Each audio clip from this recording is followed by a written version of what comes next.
Hey, what's up, you guys? Shartimus Prime here on the Shartimus Wank channel. Thank you for hitting that subscribe button. And I got some comic book reviews going on right now. So I'm reviewing 4 comic books that were from my comic book haul that you guys had seen in the last video, or I hope you had seen in the last video.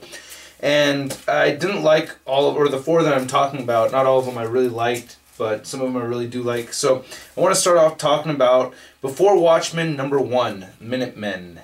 Now, Before Watchmen, this is something I've avoided reading. Actually, I have to blame Century Productions for me picking this up. And plus, I've seen other reviews of it where people are saying, hey, if you're going to pick up a Before Watchmen title, pick up Minutemen. Now, there's a bunch of them. I can't remember all of them off the top of my head. I know there's a comedian one, and I believe there's a Night Owl. Yeah, there's Night Owl, Silk Spectre, comedian.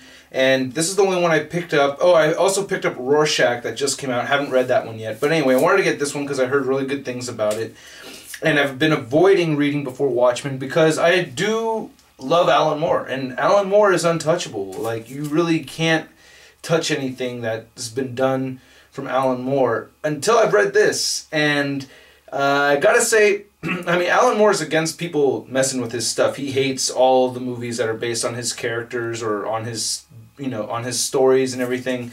And this one starts out with Hollis Mason writing his autobiography, and I just think this was just wonderfully done. Now, Darwin Cook is pretty, I mean, Darwin Cook is okay. I never thought he was great. I mean, I think he's an Eisner Award winner, and he's been sung praises up the wazoo, and I just never thought he was that great. New Frontier, I have both trades of New Frontier, but New Frontier I thought was okay.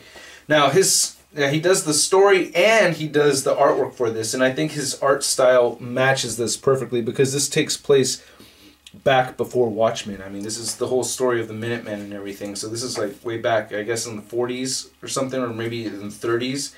And I thought the art style goes for it really well, but the thing that really caught me is that the first scene is Hollis Mason sitting at his desk, writing his autobiography, and basically explaining that he's no Tolstoy, or he doesn't know, and he feels a lot of pressure on writing this autobiography, and he doesn't feel like he can live up to the hype of him doing it, and he tells his dog, like, well, boy, I'm just going to have to be myself here, you know? And I thought that was really cool. I thought that was kind of, I don't know the exact term, but it was kind of like a metaphor for what was actually happening about him, you know, writing a Watchmen book. Because it's like, dude, for any writer out there to try to fill in the shoes of Alan Moore or use his material and continue on, it's got to be a huge burden, man. So I just thought that was really cool. He just, you know, paid some props like that and paid some props, but you know what I mean. And then throughout the book, it gets into each, like, there's the rest of this issue is basically jumping into a little bit of each of the characters of the Minutemen. So it's very entertaining, very good read. I got to pick up #2. I don't know if #2 is out yet already, but I will keep my eye out for it. And then we also have Avengers vs. X-Men Round 10. And then you see Hope and Phoenix Cyclops right there. Very cool issue. Now, things kind of take a turn here, and I will spoil this, by the way. Hope beats Cyclops' ass, man. Now, Hope has the ability to obtain powers from other mutants from just being around them.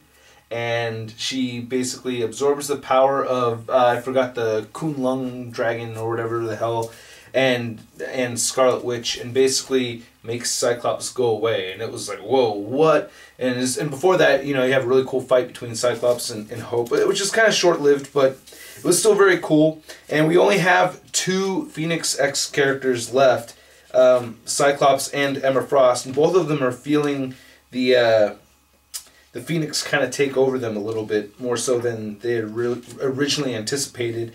And here's the Kunlun dragon that Hope is riding on right there. Ride that dragon, baby. And basically, yeah, so they're starting to get a little crazy. Colossus and Magic kind of both took each other out in the previous round 9, which was really cool. Spider-Man, you know, kind of played some mind games with them and got that going, which was a little on the silly side, but still is very cool. And this thing right here I thought was really well done. I liked it, you know. Not very well done.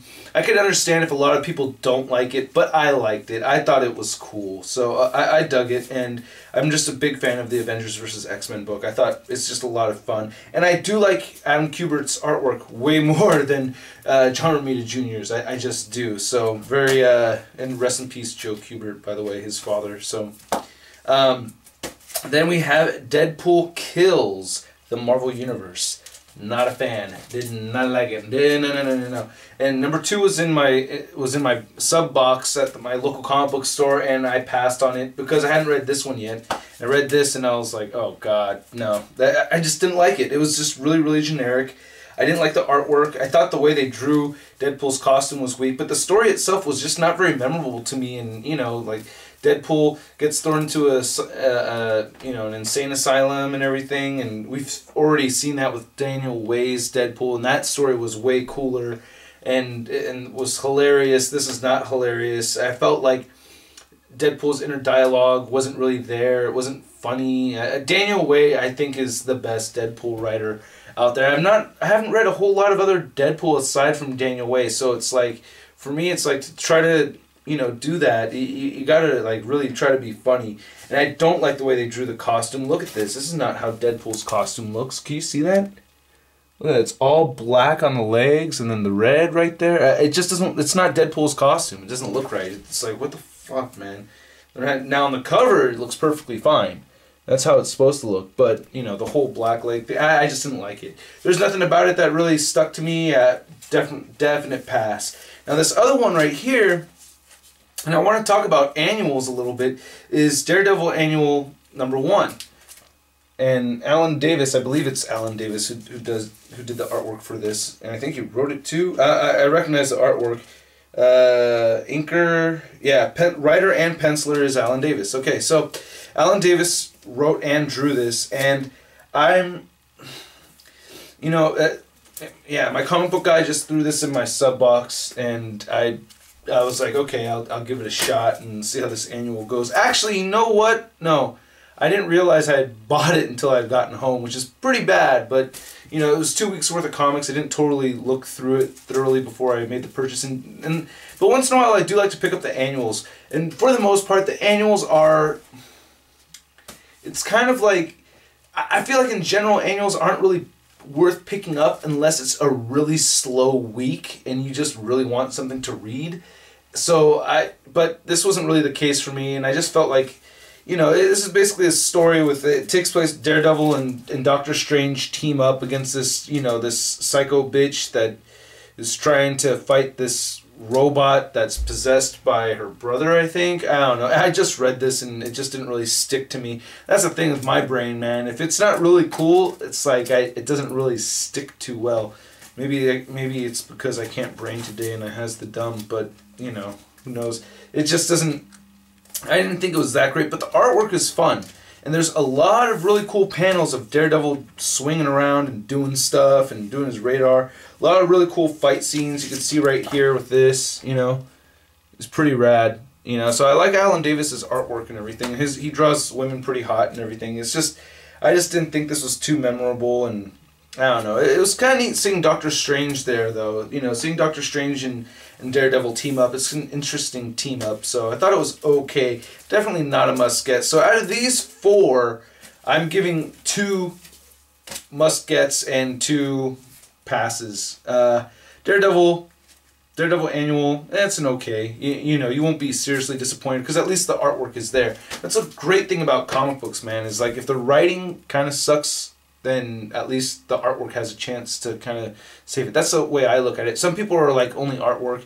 Some people are only like, no, if it has a bad story, I don't care how good the artwork is, it sucks. So for me, I give it a 50-50 between the writing and the artwork. So for that one, you know, really good artwork. I liked it a lot. Even though Alan Davis does draw a torso quite large sometimes, but, you know, didn't bother me too much. So those are my reviews. Let me know if you guys want to see more videos like this. This is my first time really doing comic book reviews like this, I think, anyway.